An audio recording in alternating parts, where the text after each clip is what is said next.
Distinguished global leaders, innovators, and friends, good afternoon and namaste. We gather here today at a decisive inflection point in history, and it is indeed a privilege to have the opportunity to speak to the audience that is reshaping our world. If you really look at it throughout history, electricity powered industry, oil reshaped geopolitics, and internet transformed commerce. And today, AI is going to redefine sovereignty. The central question before our country, India, is not whether we will adopt AI. The questions are, will India import intelligence or architect it? Will we consume productivity or create it? Will we plug into someone else's system or build it itself? The time for asking these is now over. As my country, India, rises, she does not rise to dominate. She rises to stabilize, she rises to anchor a world searching for balance, and she rises to build systems that are inclusive and enduring. And when India builds technology, she does not build for exclusion or control, she builds for inclusion. But in this geopolitically charged century, I believe that inclusion without capability is weakness, and capability without sovereignty is foreign dependence. So today I want to speak about three pillars of sovereignty that will define India's AI century: energy sovereignty, compute and cloud sovereignty, and services sovereignty. These are not technical abstractions, but they are the foundations of modern nationalism. The first pillar, energy, is actually intelligence sovereignty. AI is written in code, but it runs on electricity. As we all know, under peak load, advanced processors generate extraordinary heat. Systems throttle when power falters and performance drops. This is not just an engineering detail, it is the strategic truth. If a nation's energy systems are fragile, its intelligence systems are fragile. In today's AI era, power grids and data grids have become inseparable. This means that India's renewable expansion across solar, wind, and storage is no longer just climate policy, it is strategic infrastructure policy. And energy security is going to be equivalent to intelligence security. In this era, sustainable energy has become our competitive advantage. So, what is going to be different in India because of all of this? We see that renewable clusters will co locate with AI data centers. Industrial corridors will integrate energy and compute planning.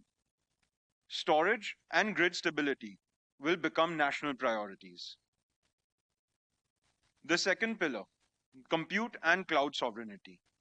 If energy is the fuel, compute is the factory. In earlier centuries, nations built steel plants and shipyards. In the digital age, nations invested in semiconductor ecosystems. And in today's AI age, sovereign compute capacity has become strategic infrastructure. It matters now where compute resides, under whose jurisdiction it operates, and who controls this access. Cloud sovereignty does not mean isolation, it means autonomy. It means India must host critical AI workloads domestically. It means we build data center ecosystems at scale. It means domestic access to high performance compute for our startups, academia, defense, healthcare, and manufacturing. If intelligence infrastructure is concentrated externally, strategic leverage concentrates externally, and external concentration creates national fragility. In earlier centuries, nations have built navies to secure those important trade routes. Today, we build sovereign compute to secure our intelligence routes. And lastly, the third pillar, services sovereignty. We all know that India's IT revolution made us a global digital services powerhouse. But much of the productivity dividend accrued not in our nation but elsewhere. The AI revolution gives India a once in a century opportunity to change that equation. Our AI must first amplify our Indian productivity. It must enhance our agriculture resilience. It must personalize our education at a massive scale. It must optimize our networks of logistics and ports. It must improve our energy and distribution efficiency. It must modernize our manufacturing competitiveness. It must expand our healthcare and diagnostics across rural India.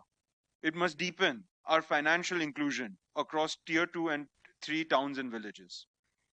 AI must become a force multiplier for Indian citizens before it becomes a margin multiplier for others. This is not protectionism, this is preparedness. This is not isolation, this is strategic maturity. Earlier this week, the chairman of the Adani Group made one of the most transformative announcements in India's technology history. Our group will invest $100 billion to build a sovereign, green energy-powered AI infrastructure platform for the nation. This is not just data center expansion. This is the trigger for a 5 gigawatt, $250 billion integrated energy and compute ecosystem engineered to anchor India's intelligence revolution. It signals a decisive shift from importing intelligence to architecting it, from consuming AI to creating it.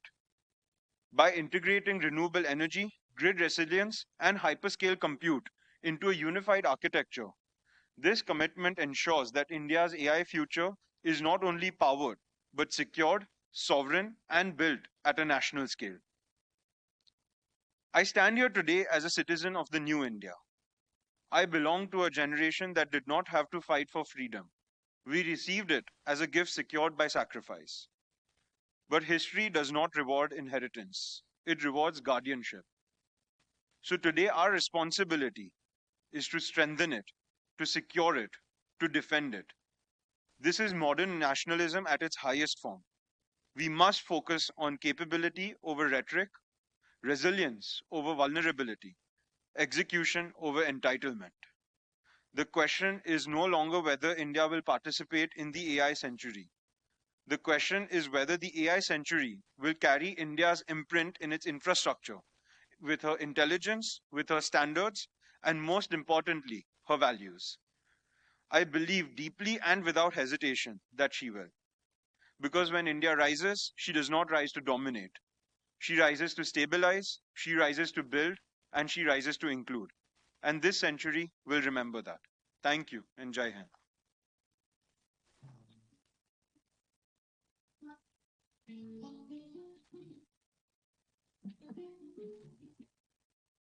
Thank you, Mr. Jeet Adani, for sharing your insights with us and your vision, as well as for enriching this August gathering. Ladies and gentlemen, it's my privilege to now welcome Mr. Vinod Khosla,